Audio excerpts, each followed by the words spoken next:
Hi, I'm Cherie, founder of Be Kind to All. I believe that all employees deserve to be treated as equal, and I believe that discrimination, no matter what the reason, can no longer be tolerated in business. So, do you ever feel like businesses really don't want your money or business? Have you ever called about your bill and the person on the other end didn't really seem to care much? Have you seen an employee being yelled at while you're going through a store? Have you had your food shoved out the window at you without them ever saying a word to you? Well, officially, employers can't make us be happy at work. But wouldn't your job be so much better if you were happy at work? Would you be more productive if you felt like you were valued? It's a really simple formula. And it's that treating employees with kindness and respect will help increase your company's sales, decrease the turnover, and increase customer and employee satisfaction. So why don't businesses pay attention to things like this?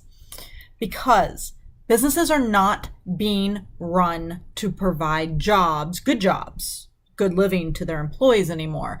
They are being run for greed. Greed is taken over as the number one goal. Wells Fargo CEO lined his pockets with money because of the illegal sales practices that his company was doing. The EpiPen raised their prices and made it much more unaffordable for people who needed it most, just so their executives could make more money. These examples could not have occurred, you guys, unless their human resources, their legal, and even their board of directors agreed to this. So, how does greed affect the customer experience? Bad selling decisions, such as setting up accounts or selling products the customer has stated they do not want to purchase. Placing customers on contracts to keep services and products with the customer. Contract language has been made to be confusing and allows the contract to be automatically renewed without the customer's permission. Employee dissatisfaction around corrupt sales practices. Customers who spend more money are treated better in companies that sell more than one service. And of course, rewarding cheaters with incentives, which encourages more cheating. And sales reps selling items or solutions that are not available for sale and passing to operations to figure out how to provide. So let's give an example now on how we do reward cheaters.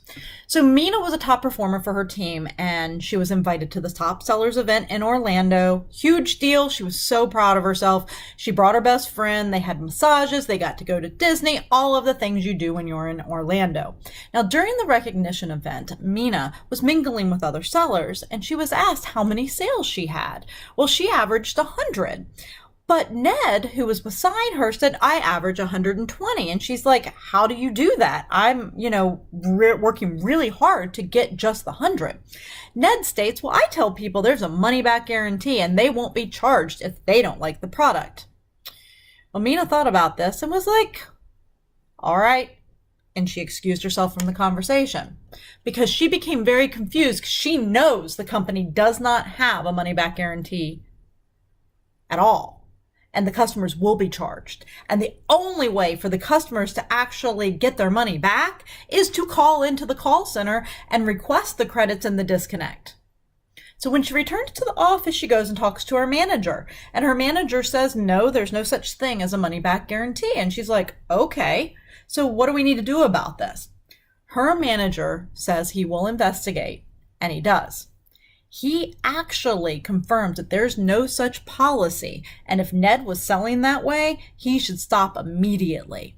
So Roger then, the manager, calls Ned's manager and lets him know that this is going on. Well, Ned's manager doesn't really care because he states sales are competitive, and what Ned is doing is approved by him. Roger cannot believe what he's hearing. Roger immediately calls Human Resources to report this issue.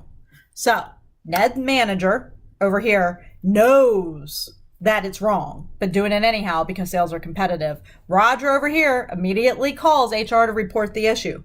What do you think's going to happen? Don't you think something should happen? Well, guess what? HR did nothing on this, and those two people still work at the company today. So what if companies had to report to their customers and shareholders each month, quarter, year, how many customers stated they didn't order a product or service? The numbers would astonish you. One department I worked in had numbers in the 30 to 40% range. These bad sellers and their managers were rewarded with commission and incentives.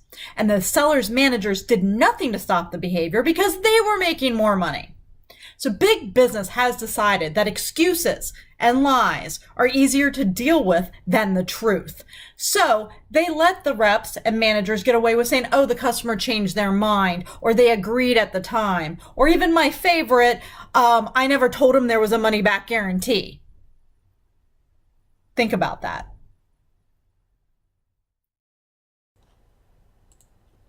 Providing a good customer experience for all customers is not rocket science. I will repeat, providing a good customer service is not rocket science. All of it starts at the top. There needs to be equitable diversity at the executive and board of director levels.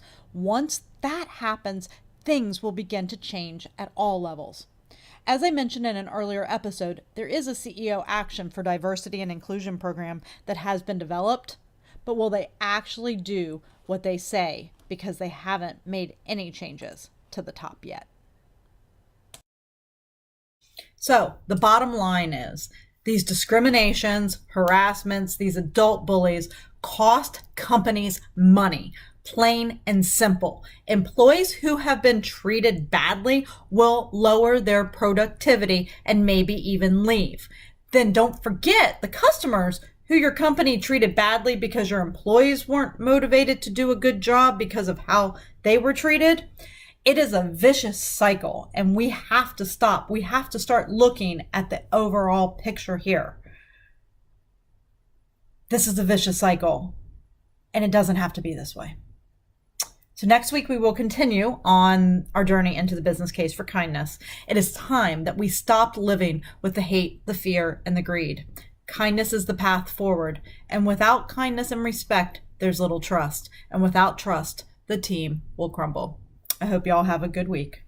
Be kind to all. Bye.